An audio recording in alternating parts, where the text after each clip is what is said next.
Because what you're doing is you're recycling that existing pavement. You're preventing the outward expansion of sprawl by again, directing growth in instead of out. And you also create the opportunity to retrofit your community in ways that you're starting to integrate some of these green design principles, and you can start designing in green stormwater strategies and things of that nature, right? So you've really got a chance with infill and redevelopment, in particular redevelopment, to do things to help your watershed. The form of our communities, how compact they are versus how sprawling they are. What we want to do here is do everything we can, applying planning and design principles, to shrink the overall footprint of development. Again, these aren't new concepts, but it doesn't always happen that we think about these things within a water or a watershed planning perspective. But these really are, for people who care about protecting their watershed, this is critical stuff.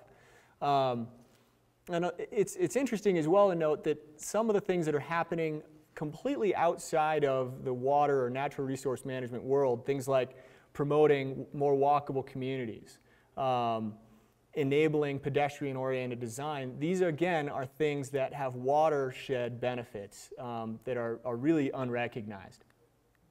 Again, which pattern's better for water, that lower density development scenario or the compact form?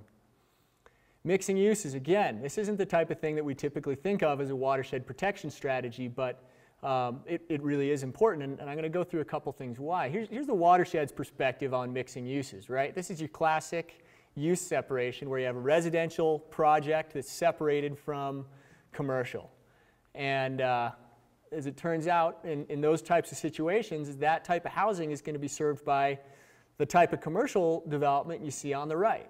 And so what do you get from that? You get a whole lot more impervious cover. You get a whole lot more sprawl and that development pattern that is so problematic for our watersheds, not only here in Eagle County, but throughout the country.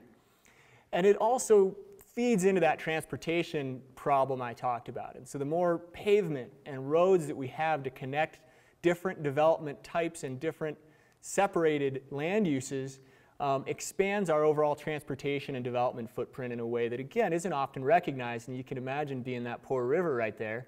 That's over in Silverthorne, trying to deal with the parking areas it's surrounded by. So here's the watershed's perspective on it. When you start mixing those uses up, you really create the ability to shrink up the development footprint and reduce the overall watershed impact of development. You enable more walkable communities because you're co-locating development types that are compatible, right?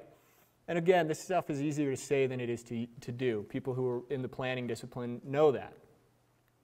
So we're going to shift now. If those are the things you can do to improve the overall pattern of development in your community or in the Eagle River watershed, what can you do when you're going to develop, right? So you know a new project's coming in. I'm going to cover a couple different site design strategies to minimize the impacts of development and start integrating green design and green infrastructure into the built environment. So quick first question, what the heck is green infrastructure?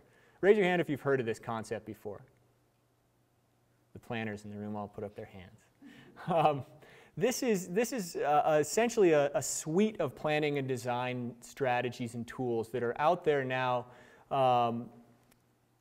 with the basic idea being to capture, treat, store, and sometimes now even reuse stormwater.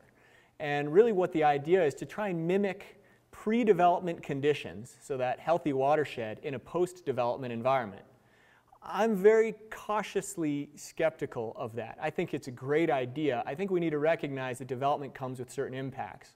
And to pretend that you can design your way out of all development impacts, I think is challenging. But there are people that are working to do that, and they're under different terminologies. They often call it low impact or zero impact development, with the basic idea being, you know, the developed area is going to act just like it did before it was built. Again, there's a whole slew of different strategies that are being applied to this, and the design and engineering worlds are just cranking out more and more solutions every year. At the largest scale, this is about creating multifunctional parks and open space, places that actually can sort of serve double duty and provide floodplain benefits, habitat benefits, open space, wetlands. So kind of mix all those good things together and start restoring natural systems either within or directly adjacent to the community. And then another key concept here is to minimize impervious cover even within the community and within the built environment through porous pavement, more efficient parking strategies, narrower streets, and there's a whole slew of strategies there.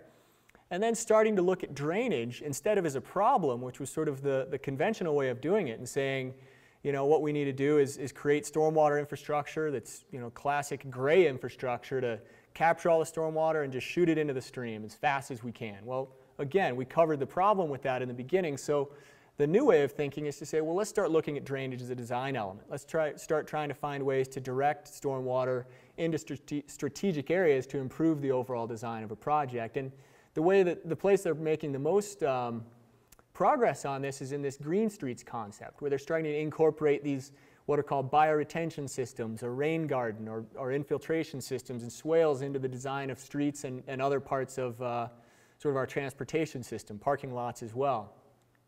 And this particular one is up in Seattle. Seattle and Portland are really leading the way on this, but at this point, most of the major urban areas around the country are taking off with this stuff, and that's primarily been pushed by increasingly difficult stormwater regulations that are requiring communities to amp up their efforts to deal with stormwater. And as it turns out, those types of requirements are increasingly going to be pushed on less urban areas. The first set of rules really focused on metropolitan and urban areas, and the second set of rules that's been promulgated is starting to focus on places like here. In fact, are you guys under a Phase 2 MS4 permit? Any idea when that'll happen? With the federal cut in money, probably not for a long time. We were working, my last job, I was working in some rural parts of California that were certainly definitely less developed than here and already under the Phase 2 regs. So it kind of depends on the area, but I won't be surprised to hear if some places are. I know Grand Junction is, but obviously much more urban than here. And here's some examples just from a design perspective of what some of the green streets concepts are doing. And in addition to the swales and things that you see along the roadway there, they're also starting to incorporate street trees, because again, the canopy of the tree can stop and slow down and attenuate runoff, and then the root systems keep the soils porous and allow, again, a closer match to the pre-development condition to the degree that that's actually possible. So here's just, again, some before and after stuff that people are doing. And again, this one's great, I think, because what it shows is there's a real potential to integrate these concepts with other urban and community planning concepts and needs right now. For example, I could show this exact same slide in a traffic calming and pedestrian safety presentation. So things that planners are trying to do anyway, you can start tying in some of these same concepts and cross-pollinating there. I'm going to move through some of these quickly here. Conservation and efficiency. I'm not going to go too much into this because I think people are more familiar with these concepts in terms of what you can do, in terms of how you handle outdoor watering, how you develop xeriscaping and things of this nature to reduce water demand. But just suffice it to say that when we look at growth in the area, and no presentation in my mind is complete without a picture of a urinal, it's true. I love this quote that our cheapest and most readily available supply is reduced demand, and that came from an amazing study by the Pacific Institute, sort of our brethren over on the Pacific coast, called Waste Not, Want Not, and they looked at a bunch of water demand scenarios for California that the state had developed and said, you guys didn't even really look at the potential for water conservation and efficiency to meet some of your future demands, and they did that analysis, and it was just stunning. So, you know, to wrap up here, the good news is that, you know, these things that I've talked about, they're not new. This isn't the only place people are going to be talking about them, and they really create better places. This is all about really designing healthier, more livable communities. And if you start doing that, you have watershed benefits. And that's what I think is, I try to convey to people in the watershed world as much as I get the chance to, because sometimes we forget about the built environment and we get very focused on nature, which is fine. We all like that more. But it's really incredible to notice that if we just start improving the character and design of our communities, we can have these phenomenal watershed benefits and make better, more prosperous places to live as well.